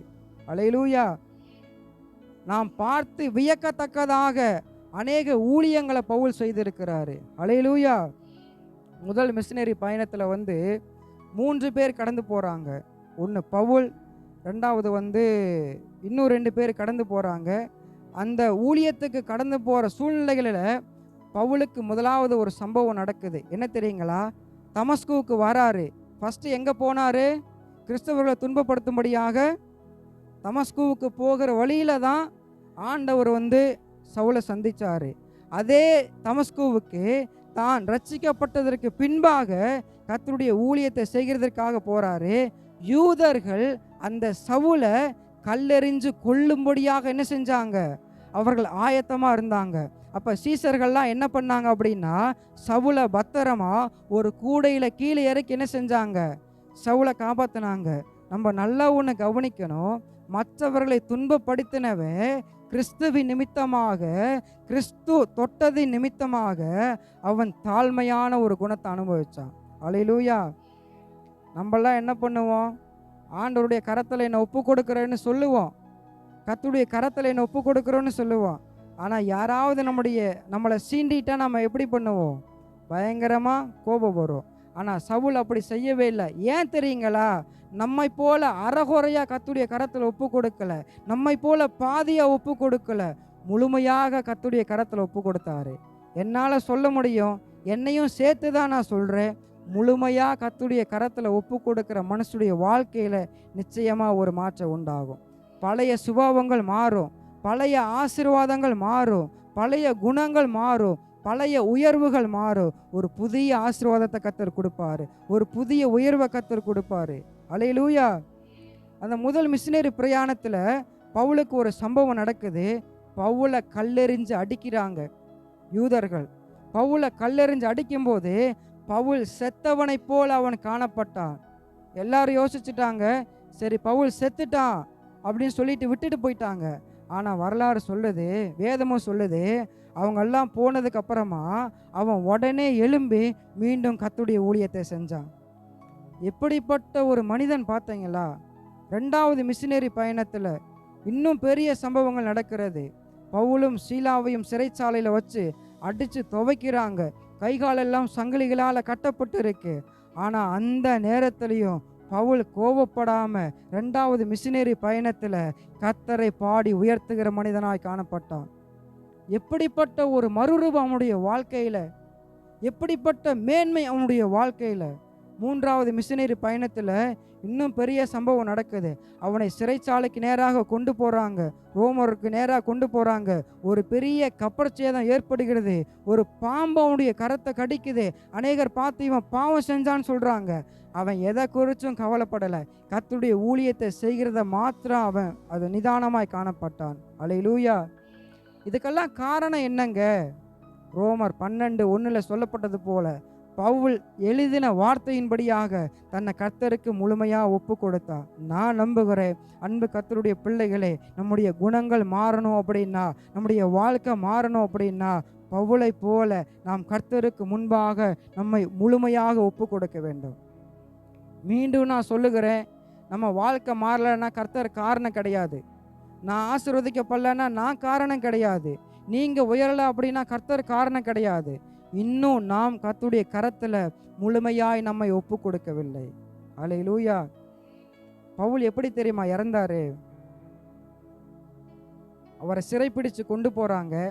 அவர் ரோம குடியுரிமையை பெற்றனால அவனை சிலுவையில் அறைய மாட்டாங்க. ஏன் அப்படின்னா, மற்ற தேசத்தாரை சிலுவையில் அறைவாங்க, ஆனால் ரோமர்களை சிலுவையில் ஒருபோதும் அறைய மாட்டாங்க. ஏன் அப்படின்னா, அவர்களை பொறுத்தவரை சிலுவை என்பது ஒரு சாபமான தண்டனையாய் காணப்படுகிறது. அதனால் இந்த ரோமர்கள் தேச துரோகம் செஞ்சாலும் சிலுவையில் அறைய மாட்டாங்க. அப்போது இந்த பவுல் கர்த்தரை பிரசங்கிக்கிறாரு, கர்த்தரை உயர்த்துகிறாரு. இவன் ரோம குடியுரிமையை பெற்றனால இவனை சிலுவையில் அறையலை. என்ன பண்ணினாங்க அப்படின்னா, ஒரு சமமான இடத்துக்கு அவனை கூட்டிகிட்டு போனாங்க. அவனுடைய தலை ஒரு கல்லின் மேலேயோ ஒரு மரத்தின் மேலேயோ வைக்கப்பட்டது. ஒரு போர்ச்சேவகன் ஒரு பெரிய வாளை எடுத்து கழுத்தை அப்படியே துண்டாவன் வெட்டி எறிகிறான். அப்படிப்பட்ட இரத்த சாட்சியாக மரித்தவர் தான் இந்த சவுல். ஹல்லேலூயா. அன்பு கர்த்தருடைய பிள்ளைகளே, இவ்வளவு தியாகத்தை பவுல் ஏன் செய்யணும்? இவ்வளவு கர்த்தருக்கு உண்மையாக ஊழியத்தை ஏன் செய்யணும்? இதை செய்யத்தக்கதாக திராணி எங்கேருந்து வந்துச்சு? இவ்வளவு பொறுமை சவுலுக்கு எங்கேருந்து கடந்து வந்தது? ஒரே ஒரு காரியத்தை பவுல் செய்தார். ரோமர் 12:1 முழுமையாக தன்னை ஜீவனுக்கு ஜீவ பலியாக ஒப்பு கொடுத்தார். அல்லேலூயா. அன்பு கர்த்தருடைய பிள்ளைகளே, மீண்டும் நான் சொல்லுகிறேன், நம்முடைய வாழ்க்கை மாறணும், நம்முடைய வாழ்க்கை ஆசீர்வதிக்கப்படணும் அப்படின்னா நம்மை நாம் சவுலை போல கர்த்தருடைய கரத்தில் முழுமையாக நம்மை ஒப்பு கொடுக்க வேண்டும். அல்லேலூயா. எனக்கு என்ன தெரியுமா நம்பிக்கை? பவுல் வசனத்தை எழுதி வச்சுட்டு போயிட்டாரு. நீங்களும் ஒப்பு கொடுங்க, முழுமையாக ஒப்பு கொடுங்க. நான் எப்படி ஆண்டுடைய கரத்தில் ஒப்பு கொடுத்தனோ அது மாதிரி ஒப்பு கொடுங்க, நிச்சயமாக வாழ்க்கை மாறுன்னு சொல்லி பவுல் எழுதி வச்சுட்டு போயிட்டாரு. ஆனால் இந்த வேதம் எழுதி 2025 வருடங்களுக்கு மேலே ஆகிடுச்சு. அது மாத்திரமல்ல, இந்த பவுலுடைய சம்பவம் நடந்து அதற்கும் மேலாக காணப்பட்டது. ஆனால் ஒன்று, இன்னைக்கும் பவுலை பற்றி நம்ம பேசிகிட்டு இருக்கிறோம். இன்றைக்கும் அவர் எழுதின நிருபங்களை நம்ம வாசிக்கிறோம். இன்றைக்கும் பவுனுடைய சாட்சிகள் அநேக இடத்துல பிரசங்க பண்ணப்பட்டு இருக்கு. பவுல் என்று சொல்லும்போது பவுலை பற்றி தெரியாத ஒரு நபர் கூட இருக்க முடியாது. ஏன் தெரியுங்களா? பவுல் தன்னை கர்த்தருக்கு ஜீவ பலியாக முழுமையாக ஒப்பு கொடுத்ததுனால. அன்பு கர்த்தருடைய பிள்ளைகளே, ஒருவேளை இன்றைக்கு நீங்களும் நானும் மற்றவர்கள் அறியாத நபர்களாய் காணப்படலாம். என்ன பாஸ்டர் சாமுவேலா அப்படின்னா நான் இருக்கிற பகுதியில் தெரியும். அடுத்து மேட்டுப்பாளையத்தில் பாஸ்டர் சாமுவேல்னு கேட்டால் என்ன சொல்லுவாங்க? யாருன்னு எனக்கு தெரியாதுப்பா. ஒருவேளை தாராபுரத்தில் என்ன செய்யும், நம்முடைய சபை விசுவாசிகளுக்கு தெரியும். ஆனால் மற்ற இடங்களில் போய் கேட்கும்போது சாமுவேலா தெரியாதே அப்படின்றாங்க. ஒருவேளை இன்னைக்கு உங்கள் பேரை வெளி இடத்துல கேட்கும்போது அவங்க எனக்கு யாருன்னே தெரியல அப்படின்னு சொல்லலாம். பவுலும் ஒரு காலகட்டத்தில் அப்படி தான் இருந்திருப்பார். இன்னொரு தேசத்தில் போய் சொல்லும்போது பவுலா யாருன்னே தெரியலையா அப்படின்னு சொல்லுவாங்க. ஆனால் ஒரு நாள் கடந்து வந்தது. எப்போ அவர் தன்னை ஜீவ பலியாக கர்த்தருக்கு உண்மையாக முழுமையாக ஒப்பு கொடுத்தாரோ உலகம் அறியத்தக்கதாக கர்த்தர் அவரை உயர்த்தினார்.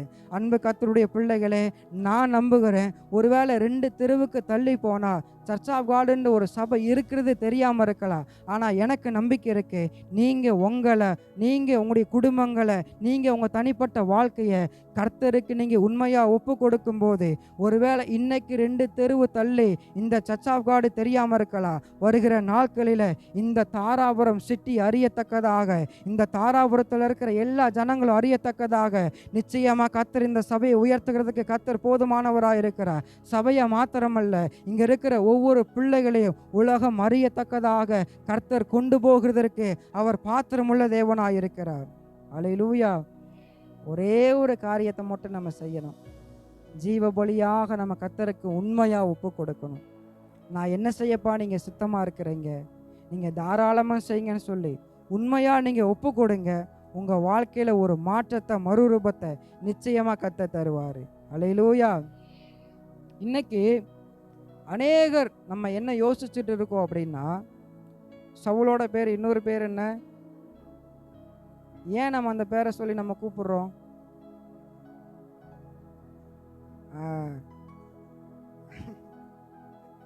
சவுல் கெட்டவன், பவுல் நல்லவன். ஆனால் அநேகர் இந்த 2 பேரையும் கன்ஃபியூஸ் பண்ணிக்கிறாங்க. ரட்சிக்கப்படுறதுக்கு முன்னாடி சவுலாக இருந்தான், ரட்சிக்கப்பட்டதுக்கு அப்புறமா பவுலா மாறிட்டான்னு சொல்லி. ஆனால் வேதத்தில் எங்கேயுமே சவுலுக்கு கர்த்தர் பவுலை பேரை மாற்றினாரு அப்படின்னு சொல்லி எங்கேயுமே சொல்லப்படலை. ஆபிரகாமை குறித்து சொல்லுகிறது, நீ ஆபிராம் எண்ணப்படாமல் ஆபிரகாம் எண்ணப்படுவாய், சாரா எண்ணப்படாமல் சாரால் எண்ணப்படுவார். நானும் வேதத்தை திருப்பி திருப்பி திருப்பி திருப்பி பார்த்துட்டேன், ஆண்டவர் எங்கே சவுலுக்கு பவுலை வேற மாற்றிருக்காரு அப்படின்னு சொல்லி. அதுக்கப்புறமா தான் வரலாறு படிக்கும்போது தெரிகிறது, அவர் யூத குலத்தில் பிறந்தனால அவளோட பேர் என்ன இருக்கு, சவுல். அவர் ரோம குடியுரிமையை பெற்றனால அவருடைய பேர் என்ன பண்ணிருக்கு, பவுலாய் மாற்றப்பட்டு இருக்கு. பேர்களை வச்சு நீங்கள் எந்த ஊரை சேர்ந்தவங்க, எந்த நாட்டை சேர்ந்தவங்கன்னு சொல்லி நம்ம ஈஸியாக புரிஞ்சுக்கலாம். என்னோட பேர் தமிழில் சாமுவேல் அப்படின்னு வரும், ஆனால் இங்கிலீஷில் சாம்யேல் அப்படின்னு சொல்லுவாங்க. அல்லேலூயா. அது மாதிரி அந்த பேரை வச்சு நீங்கள் எந்த நாட்டை சேர்ந்தவங்க அப்படின்னு சொல்லி ஈஸியாக அவர்கள் கண்டுபிடிச்சிருவாங்க. அல்லேலூயா. இப்போ நம்முடைய தமிழ்நாட்டில் அந்த அம்மா இந்த ஐயா, அந்த அம்மா இந்த ஐயான்னு சொல்லி நம்ம நிறைய பேர் என்ன செஞ்சுருப்போம், வச்சுருப்போம். ஆனால் நீங்கள் சைனாவுக்கோ இல்லை அமெரிக்காவுக்கோ போனீங்கன்னா அதே பேர் இருக்குமா? அதே பேர் இருக்காது. சைனாவில் டிங் டாங் டிங் டாங்னு பேர் வைப்பாங்க, மணி அடித்தது போல். அல்லேலூயா. இங்கே அந்த பேரை சொன்னால் போதும், ஓ இவன் சைனாக்காரன் போலன்னு ஈஸியாக கண்டுபிடிச்சிடலாம். அங்கே போய் நம்முடைய பேரை சொன்னால் போதும், நம்ம தமிழ்நாட்டுக்காரன் ஈஸியாக கண்டுபிடிச்சிருவாங்க. அல்லேலூயா. அப்போது இவர் சவுலாக இருந்தவர் எதுக்கு தன்னை பவுல்னு சொல்லி அவர் நிரூபிக்கணும், பவுல்னு சொல்லி எதுக்கு தன்னை காட்டணும்? ஏன் அப்படின்னா வசனம் சொல்லுகிறது, நான் யூதனாக பிறந்ததுனால நான் யூதனாக இருக்கிறேன், நியாயப்பிரமாணத்தை கை கொள்ளுகிறவர்களால அவர்களுக்கும் நான் போதிக்கத்தக்கதாக நியாயப்பிரமாணத்தை கை கொள்ளுகிறவனாக இருக்கிறேன், பலவீனமாக இருக்கிறவனுக்கு பலவீனனை போல் ஆகிறேன், எல்லாவற்றிற்கும் எல்லாமானேன்னு சொல்லி பவுல் சொல்லுகிறாரு. நம்ம ஆரம்பத்திலேயே சொன்னது போல இந்த பவுல் என்ற பேர் ரோமர்களுக்குள்ள சுவிசேஷத்தை அறிவிப்பதற்கு அது ஈஸியாய் காணப்பட்டது. அல்லேலூயா. அங்கே போய் நின்றுட்டு நான் சவுல் அப்படின்னு சொன்னானவங்களே, நீ யூதனா, நீயே தூக்கி வெளியே போன்றுவாங்க. அல்லேலூயா. அப்போ தான் அவர் அறிமுகப்படுத்துகிறாரு, நான் ரோம குடி உரிமையை பெற்றனால என் பேர் பவுல்னு சொல்லப்பட்டிருக்கு. அல்லேலூயா. அன்பு கர்த்தருடைய பிள்ளைகளே, பவுலாக இருந்துட்டு போட்டோம், சவுலாக இருந்துட்டு போட்டோம், அது நமக்கு பிரச்சனையும் கிடையாது. அது நமக்கு தேவைப்பட்டால் அது ஒரு மூலையில் இருக்கட்டும். ஆனால் அவர் செய்த ஒரு காரியம், தன்னை கர்த்தருக்கு ஜீவ பலியாக ஒப்பு கொடுத்தார். அல்லேலூயா. பாஸ்டர், பைபிள் காலேஜில் பக்கத்து சர்ச்சில் வந்து தினேஷ் ஞாபகம் இருக்கா? தினேஷ், நாங்கள் பைபிள் காலேஜ் படிக்கும்போது பக்கத்தில் ஒரு சர்ச் இருக்குது. அங்கே வந்து தினேஷ் அப்படிங்கிற வந்து ஒரு வாலிபன் இருந்தான். நான் எங்களுடைய சபையில் அவனை பற்றி நான் சொல்லியிருக்கிறேன். அவன் ஒழுங்காக சபைக்கு வருகிறதுக்கு முன்பாக, ஞானஸ்தானம் எடுக்கிறதுக்கு முன்பாக அவனோட தலைமுடி வந்து நல்லா இவ்வளோ பெருசாக இருக்கும்.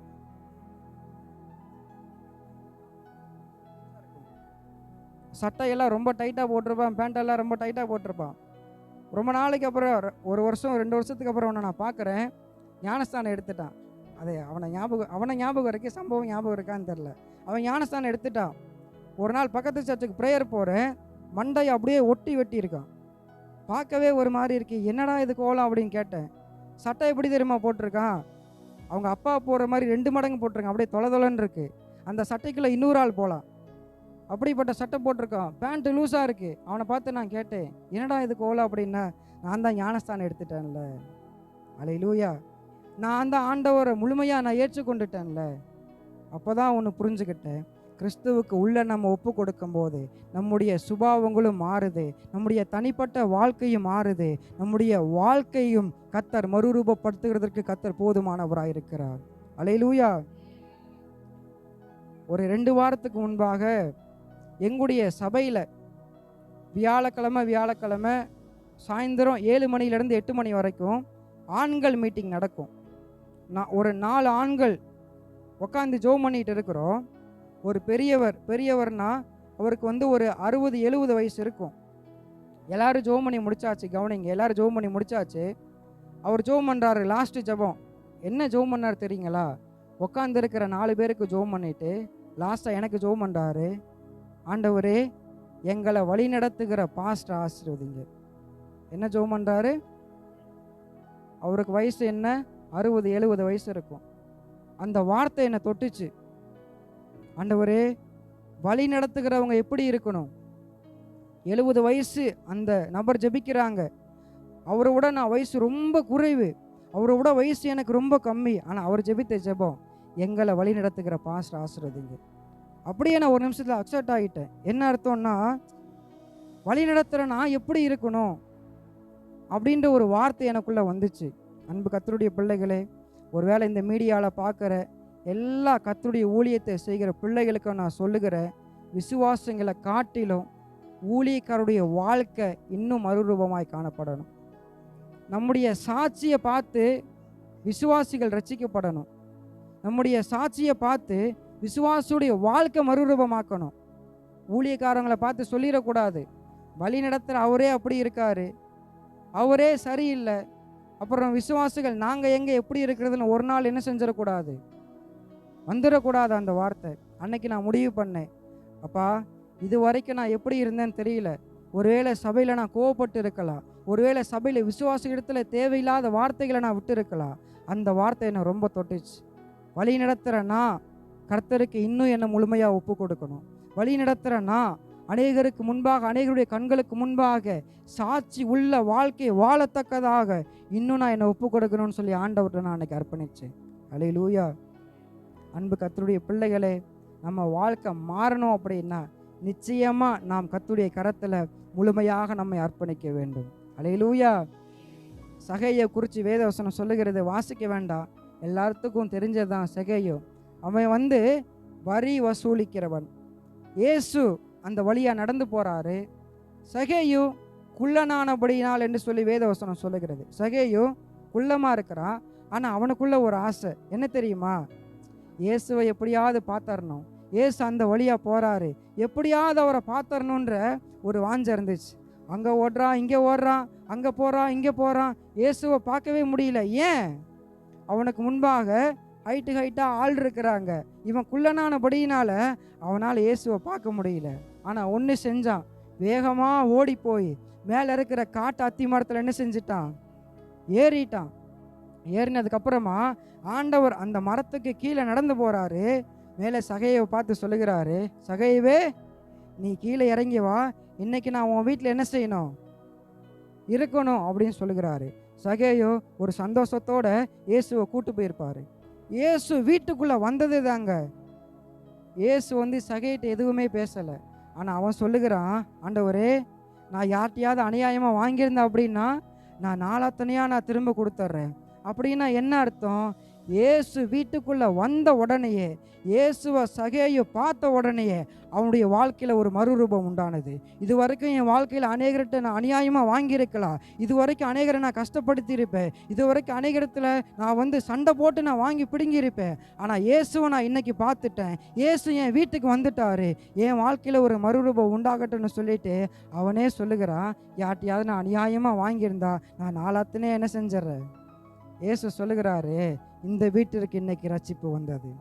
அன்பு கர்த்தருடைய பிள்ளைகளே, நீங்கள் இயேசுவை பார்க்க பார்க்க நம்முடைய வாழ்க்கையில் மறுரூபம் உண்டாகும். இயேசுவை ருசிக்க ருசிக்க நம்முடைய வாழ்க்கையில் ஒரு மறுரூபம் உண்டாகும். பாட்டு பாடும்போது, ஆராதிக்கும் போது, கர்த்தருடைய வார்த்தையை கேட்கும்போது, சபைக்கு எல்லா ஜபங்களில் கலந்து கொள்ளும் பொழுது, முழுமையாக தன்னை அர்ப்பணிக்கும் போது, நிச்சயமாக சகேயனுடைய வாழ்க்கையில் நடந்த ஒரு மறுரூபம் நம்முடைய வாழ்க்கையில் மறுரூபமாக்கும். அல்லேலூயா. ஒரே ஒரு காரியத்தை சொல்லி நான் முடிக்க விரும்புகிறேன். நான் இதுவரைக்கும் என்னோட சாட்சியை நான் எங்கேயுமே நான் பகிர்ந்து கொண்டது கிடையாது. நான் கர்த்தருடைய வார்த்தையை நான் எழுதிக்கிட்டே இருக்கிறேன். உன் சாட்சியை அந்த இடத்துல பகிர்ந்து கொள்ளுன்னு சொல்லி ஆவியானவர் ஏவிட்டே இருக்கிறாரு.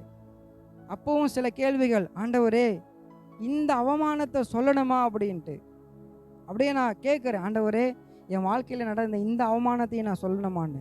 அப்போ ஆண்டவர் உணர்த்தின ஒரு காரியம், அன்னைக்கு நீ அவமானப்பட்ட, அன்னைக்கு நீ சொல்கிறதுக்கு நீ தயங்கின, இன்னைக்கு நான் உன்னை உயர்த்தி வச்சிருக்கிறேன்ல, தாராளமாக சொல்லணும்னு கர்த்தர் சொன்னார். அல்லேலூயா. நான் என்னோடய சாட்சியை மட்டும் நான் பகிர்ந்து கொள்ளுகிறேன். ஏன்னா இது இந்த செய்திக்கு சம்பந்தப்பட்ட ஒரு காரியம். என்னுடைய அப்பா அம்மா இந்து குடும்பத்தை சேர்ந்தவங்க. ஒரு சில சூழ்நிலை நிமித்தமாக அவர்கள் கர்த்தரை ஏற்றுக்கொண்டாங்க, சபைக்கு கடந்து போனாங்க. நான் என்னுடைய தாயுடைய கர்ப்பத்தில் இருக்கிறேன். கர்ப்பத்தில் இருக்கும்போது சரியாக 7 மாதம். 7 மாதத்தில் டாக்டர் சொல்லிட்டாரு, ஒன்று குழந்தை உயிரோடு இருக்கும், 2வது தாய் உயிரோடு இருக்குன்னு சொல்லி. அப்போ என்னோட அப்பாவும் அம்மாவும் ஒரு தீர்மானம் பண்ணுகிறாங்க, வயிற்றுக்குள்ளே இருக்கிறது ஆணா பெண்ணா என்றே தெரியாது. அல்லேலூயா. 7 மாதம் ஒரு தீர்மானம் எடுக்கிறாங்க, ஆண்டவரே இந்த வயிற்றில் இருக்கிற குழந்தைய நான் கர்த்தருடைய ஊழியத்துக்கு ஒப்பு கொடுக்குறேன்னு சொல்லிட்டு அவனுக்கு சாமுவேல்னு சொல்லி பேர் வைக்கிறாங்க. அவனுக்கு இல்லை, எனக்கு என்ன செய்கிறாங்க, சாமுவேல்னு சொல்லிட்டு பேர் வைக்கிறாங்க. பிறக்கும்போது இப்படி ஒரு சம்பவம், ஒன்று தாய் உயிரோடு இருக்கும், இல்லை குழந்தை உயிரோடு இருக்கும், 2 உயிரில் ஒரு உயிர் தான் காப்பாற்ற முடியும் அப்படின்ட்டாங்க. அப்போ எங்கள் அம்மா என்ன பண்ணுறாங்க அப்படின்னா, ஒரு ஜெபம் பண்ண எண்ணெய் எடுத்து வயிற்றில் பூசி, ஆண்டவரே இந்த குழந்தை எப்படியாவது நீங்கள் கொண்டு வந்துடுங்க, ஏன் ஜீவனையும் காப்பாற்றிடுங்க, இந்த குழந்தை ஊழியத்துக்கு என்ன செய்யட்டும், அர்ப்பணிக்கிறோம், நீங்கள் போட்டோன்னு சொல்லிட்டு குழந்தை பிறந்தேன். 2 உயிரையும் கர்த்தர் காப்பாற்றிட்டாரு. ஊழியத்துக்குன்னு என்னை ஒப்பு கொடுத்துட்டாங்க. கொஞ்சம் கொஞ்சமாக வளர ஆரம்பிக்கிறேன். கொஞ்சம் கொஞ்சமாக என்ன செய்கிறேன், வளர ஆரம்பிக்கிறேன். உண்மையை சொல்லட்டுங்களா, சர்ச்சுக்கு போகிறதே எனக்கு பிடிக்காது. அல்லேலூயா. ஆனால் என்ன எதுக்கு ஒப்பு கொடுத்துட்டாங்க, ஊழியத்துக்கு. சில வேளையில் அவங்கள பார்த்து எங்கள் அப்பாவை நிப்பாட்டி, யாரை கேட்டு நீங்கள் என்ன ஊழியத்துக்கு நீங்கள் ஒப்பு கொடுத்தீங்க அப்படின்னு கேட்க தோணும். ஏன் தெரியுமா, சர்ச்சு பிடிக்காது, ஆராதனை பிடிக்காது, அங்கே போய் உட்கார்றது பிடிக்காது, எதையுமே நான் விரும்ப மாட்டேன், எதுவுமே எனக்கு பிடிக்காது. அல்லேலூயா. சர்ச்சுக்கு போனேன் அப்படின்னா, சர்ச்சில் போய் உக்காந்தேன்னா நேராக ஒரு இடம் தெரியும், சர்ச்சோட வாசலிருந்து பார்த்தா என் ஃப்ரெண்ட்ஸுங்கெல்லாம் அங்கே உட்காந்துருப்பாங்க. எதுக்கு தெரியுங்களா, சர்ச்சு எப்போ முடியும், நான் எப்போ போவேன், கிரிக்கெட் எப்போ விளையாட போகலாம். அல்லேலூயா. அப்படி ஒரு எண்ணத்தோடு தான் சர்ச்சில் உட்காந்துருப்பேன். இல்லை, நாங்கள் சர்ச்சுக்கு போன பாஸ்டர் என்ன தெரியுமா செய்வார், சர்ச்செல்லாம் முடிஞ்சதுக்கப்புறமா என்னதான் ஊழியத்துக்கு ஒப்பு கொடுத்துருக்காங்களே என்னை கூப்பிட்டு சாமி காணிக்க அனுப்பாம்பார். எனக்கு சரியான கோபம் வரும். சபையில் வேறு ஆளே இல்லையா, எத்தனை பேர் இருக்கிறாங்க, நான் தான் இருக்கேனா, நான் கிரிக்கெட் விளையாட போகணும், டைம் ஆச்சு, எனக்காக வெயிட் பண்ணிட்டு இருக்காங்க, இவர் இப்போ தான் கூப்பிட்டு காணிக்கு என்னையே சைனை வாங்கு சைனை போடுன்னு சொல்லிட்டு இருக்காருன்னு எனக்கு சரியான கோவம் வரும். நாட்கள் போச்சு, நாட்கள் கடந்து போச்சு. சண்டே வந்துச்சுன்னா வைங்களேன், கிரிக்கெட் விளையாட ஓடிடுவேன். எங்கள் அம்மா படாத பாடுவாங்க. கொஞ்ச நாளைக்கு முன்னாடி கூட சொன்னாங்க, உனக்காக நான் கண்ணீர் சிந்தினேன், உனக்காக அதிகமாக நான் ஜோம் பண்ணேன்னு சொன்னாங்க. வாழ்க்கை கடந்து போச்சு. சபை பிடிக்காது, ஆராதனை பிடிக்காது, சபைக்கு டைமுக்கு போக மாட்டேன், இப்படியே கடந்து போய்கிட்டே இருந்துச்சு. கரெக்டாக நான் 8ஆவதுல வந்து நான் ஹாஸ்டலுக்கு போகிறேன். மதுரை மாவட்டத்தில் உசிலம்பட்டி என்கிற ஒரு பகுதியில் கவர்மெண்ட் ஸ்கூலில் போய் எங்கள் அப்பா என்னை சேர்த்து விட்றாங்க, ஜாயின் பண்ணுறாங்க. அப்போ தான் நான் வீட்டை விட்டுட்டு நான் பிரிஞ்சிருக்கிறேன். சரின்னு சொல்லிட்டு போகிறேன். 8ஆவது படித்து முடிச்சிட்டேன், 9ஆவது படித்து முடிச்சிட்டேன், 10ஆவது படிச்சுட்டு இருக்கிறேன். பப்ளிக் எக்ஸாம் தமிழ் முடிஞ்சு, இங்கிலீஷ் முடிஞ்சு, அறிவியல் கணக்கு முடிஞ்சு, அறிவியல் முடிஞ்சு, சமூக அறிவியல் முடியலை. சமூக அறிவியல் கடைசி பரீட்சை உக்காந்து எழுதிட்டு இருக்கிறேன். என் பின்னாடி ஒருத்தன் உக்காந்துருந்தான். இவ்வளோ பெரிய ரப்பர் எரேசர் இருக்குல்ல, அதில் ஒன் வேர்டு எழுதி வச்சுருந்தான். ஏ 1ஆவது போட்டு சி போட்டு வச்சுருக்கான், 2ன்னு போட்டு டி போட்டு வச்சுருக்கான். நான் என்ன பண்ணேன், என்கிட்ட எரேசர் இல்லை, எப்போ உன் எரேசரை கொடு, நான் வந்து கொஞ்சம் அழிச்சிட்டு தாரேன் அப்படின்னு சொல்லி வாங்கி வைக்கிறேன். ஒரு ஸ்குவாடு உள்ளே வருது. அல்லேலூயா. பறக்கும் படை 10th பப்ளிக் எக்ஸாம். லப்பரில் பார்த்தா ஒன்வடை எழுதி வச்சுருக்கா. ஐயோ இது என்னடா பெரிய வம்பா போச்சுன்னு சொல்லிட்டு டெஸ்க்குக்கு அடியில் நான் வச்சுட்டேன். வந்தவர் என்ன நினச்சாரு, என்ன செஞ்சாருன்னே தெரியல. நேராக ஏன்ட்ட வந்தார். ஏன்ட்ட வந்துட்டு அடியில் இருக்கிற ரப்பர் எடுத்து பார்த்தாரு, ஒன்வேர்டு. என்னது இல்லைன்றேன், ஓன்ட்ட இருந்தானே எடுத்தேன், எலும்பு அப்படின்ட்டாங்க. அல்லேலூயா. நான் என்ன பண்ணிட்டேன், இவன் தான் கொடுத்தான்னு அவனையும் சொல்லிட்டேன். அவன் என்ன பண்ணிட்டான், எனக்கு அவன் தான் கொடுத்தான்னு அவன் எழும்பிட்டான். 3 பேர் எழும்பியாச்சு. இது என்னடா போச்சுடா அப்படின்ட்டு நான் எவ்வளவோ சொல்கிறேன், ஐயா என்னதில்லை, அவனதுன்ற கேட்கவே இல்லை. ஒரே ஒரு வார்த்தை சொல்லிட்டார், நீ ஹெச்எம் ரூமுக்கு வா. 3 பேரும் போகிறோம். போகிற வழியில் ஒருத்தன் இவ்வளோ பெரிய பேப்பரை வச்சுருக்கான், பிட்டு வச்சுட்டு. அவனை பிடிச்சவர் என்ன தெரியுமா செஞ்சுட்டாரு, பிட்டை வாங்கிட்டு நீ போய் பறிச்சு எழுதுன்னு அவனை அனுப்பி வச்சுட்டார். அல்லேலூயா. எனக்கு ஒரு ரப்பர்னால அங்கே போனேன். ஒரே ஒரு வார்த்தை சொல்லிட்டாங்க, ஒன்னால் 10th கம்ப்ளீட் பண்ண முடியாது. எல்லாம் போடுச்சு. எனக்கு நல்லா ஞாபகம் இருக்குது, 1ஆவதுலேருந்து 10ஆவது வரைக்கும், அந்த சம்பவம் வரைக்கும் ஒரு கிளாஸில் கூட ஃபெயிலாகவே கிடையாது.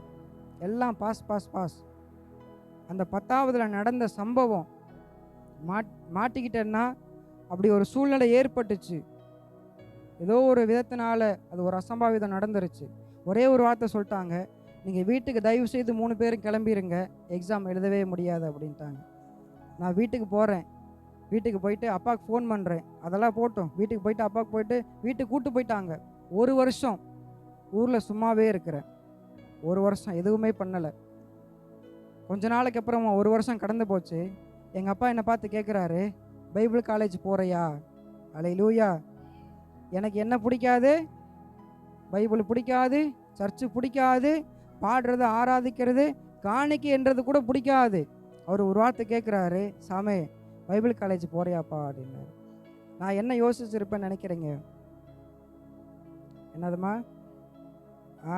பாஸ்டர் சொன்ன மாதிரி வேறு எனக்கு வழி இல்லை. 1 வருஷம் வீட்டில் சும்மாவே இருந்துட்டேன். எனக்கு என்ன பண்ணுறதுன்னு தெரியலை. சரிப்பா அப்படின்னு நான் சொல்லிட்டேன். பைபிள் காலேஜில் போயிட்டு கேரளாவில் போனேன். மூணாறுங்கிற பகுதியில் கேரளாவில் படித்தேன். சர்ச் ஆஃப் காட் கிடையாது, வேறு ஒரு காலேஜ். அங்கே போன உடனே ஃபஸ்ட் நாள் உட்காடுறேன். பைபிளில் இருக்கிற அந்த ஆகமங்களை வாசிக்க சொல்லுகிறாங்க. ஆதி ஆகமம், யாத்திரை ஆகமம், என்ன ஆகமம், லேவியர் ஆகமம், இப்படி 66 புத்தகங்களை வாசிக்க சொல்கிறாங்க. நான் வந்து எங்கள் அப்பா அம்மா வந்து ரட்சிக்கப்பட்டவங்க. பிறக்கிறதுக்கு முன்னாடி எனக்கு வந்து சாமுவேல் பேர் வச்சுட்டாங்க. நான் சபைக்கு போகிறேன் வர்றேன், சபைக்கு போகிறேன் வர்றேன். பைபிள் காலேஜில் போயிட்டு அந்த அட்டவணையை வாசிக்க சொல்கிறாங்க. பிலமோன்னு சொல்லி ஒரு புக்கு இருக்கே, புதுசாக இருக்கே, ஒருவேளை இப்போ எழுதியிருப்பாங்களோ அப்படின்னு எனக்கு ஒரு சந்தேகம் வந்துச்சு. இது வரைக்கும் பிலமோனை நான் பார்த்ததே இல்லையாப்பா. 13 வருஷம் 14 வருஷம் நான் சர்ச்சுக்கு போயிருக்கேன். அவர் மெசேஜ் கொடுத்து நான் கேட்டிருக்கேன். ஆனால் பிலமோன்னு ஒரு புக்கு ஒருவேளை இப்போ எழுதியிருப்பாங்களோ. பக்கத்தில் இருக்கவன்ட்ட கேட்டேன், ஏன்டா இந்த புக்கு இப்போ புதுசாக ஆட் பண்ணாங்களா அப்படின்ட்டு. என்ன நினச்சிருப்பான் என்ன?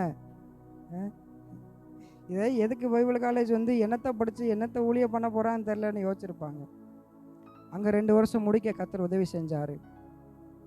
அப்புறமா கேரளாவில் இன்னொரு பைபிள் காலேஜ் இங்கிலீஷ் மீடியத்தில் 1 வருஷம் படித்தேன். 3 வருஷம் முடிஞ்சிச்சு. அதுக்கப்புறமா 3 வருஷம் கோயம்புத்தூரில் இருக்கிற நம்முடைய தமிழ்நாடு வேதாகம கல்லூரி, அங்கே வந்து படிக்க கர்த்தர் உதவி செய்தார். அங்கே படித்து முடிச்சிட்டேன். அடுத்து என்னை சென்னையில் இருக்க ஹெட் ஆஃபீஸில் போட்டாங்க. 2 வருஷம் அங்கே இருந்தேன். அதுக்கப்புறமா தனியாக ஊழியம் கேட்ட என்ன சாந்தூர் பகுதியில் என்னை போட்டாங்க. அங்கே போய் 5 வருஷம் ஆயிடுச்சு. இது இடப்பட்ட நாட்களில் என்ன நடந்துச்சு அப்படின்னா, பைபிள் காலேஜில் நான் இருக்கிறேன். எனக்கு சரியான வயிற்று வலி வந்துச்சு. கோயம்புத்தூரில் நம்முடைய சர்ச் ஆஃப் காட் பைபிள் காலேஜில் இருக்கும்போது வயிறு வலி என்னால் தாங்க முடியலை. அடிக்கடி பாத்ரூம் போயிட்டு வந்துக்கிட்டே இருப்பேன். சாப்பிடுவேன், அங்கே போவேன். என்ன செய்கிறதுனே தெரியாது. அங்கே மதுரையில் ஹாஸ்பிட்டலில் கூப்பிட்டு போனாங்க. ஹாஸ்பிட்டலில் டெஸ்ட் எடுத்துகிட்டு சொல்லிட்டாங்க, அது இவ்வளோ பெருசாக குடலில் ஒன்று வளருமே, அப்பண்டிக்ஸ் வந்துருச்சு, இன்னும் கொஞ்சம் விட்டால் வெடிச்சிரும், உயிர் போயிடும் அப்படின்ட்டாங்க. அப்போ நான் யோசித்தேன் என்ன பண்ணுறதுன்னு சொல்லிட்டு ஹாஸ்பிட்டலுக்கு போனால் ஒரு பெரிய பைப்பு அப்படியே வாய்க்குள்ளே விட்றாங்க, வாமிட் வர மாதிரி இருக்குது. அடிக்கடி வயிறு வேலை வலிக்குது, என்னால் வலியை தாங்க முடியலை. அப்போ ஒரு நாள் பைபிள் காலேஜில் எங்களுக்காக சாயந்தர நேரத்தில் பர்சனல் ப்ரேயர்னு சொல்லி ஒரு டைம் இருக்குது, 1 மணி நேரம். அந்த நேரத்தில் போய் ஒரு நாள் உக்காந்தேன். ஆண்டவரே, நான் ஜெபம் பண்ணுறேன்ப்பா. இது வரைக்கும் எனக்கு பைபிள் காலேஜில்ங்க 2 வருஷம் கேரளாவில் முடிச்சிட்டேன், 3 வருஷம் கேரளாவில் முடிச்சிட்டேன், 1 வருஷம் இங்கே படிக்கிறேன் பைபிள் காலேஜில். அப்போ தான் நான் ஜெபம் பண்ணுறேன், ஆண்டவரே என்ன முழுமையாக ஒப்பு கொடுக்குறேன். அல்லேலூயா. அப்போ ஆண்டவர்கிட்ட ஜெபம் பண்ணேன், அப்பா என் வாழ்க்கையை ஏதோ ஒரு விதத்தில் மாற்றி நீங்கள் என்னை கூட்டு வந்துட்டீங்க. இன்றைக்கி நான் ஜெபம் பண்ணுறேன். ஹாஸ்பிட்டலுக்கு போனால் வெடிச்சிரும், உயிர் போயிடணும் சொல்கிறாங்க, ஆப்ரேஷன் பண்ணணுன்றாங்க. எனக்கு என்ன பண்ணுறதுன்னு தெரியல. என்ன நான் முழுமையாக ஒப்பு கொடுக்குறேன்ப்பா இயேசுவின் நாமத்தினால. இதுக்கப்புறமா இந்த வயிற்று வலி வரக்கூடாதுன்னு சொல்லி நான் ஜெபம் பண்ணேன். கொஞ்ச நாள் கடந்து போச்சு, அந்த வயிற்று வலி இல்லை. ஹாஸ்பிட்டலுக்கு போய் மறுபடியும் செக் பண்ணுறோம். அதே ஹாஸ்பிட்டலில் அவங்க சொல்கிறாங்க எந்த அப்பண்டிக்ஸும் கிடையாது, இது வெறும் வாய்வு அப்படின்னு சொல்லிட்டாங்க. அல்லேலூயா. அன்னைக்கு நடந்தது என்ன தெரியுங்களா? அந்த அற்புதம் நடக்கிறதுக்கு முன்பாக எனக்குள்ள ஒரு மாற்றம் நடந்துச்சு.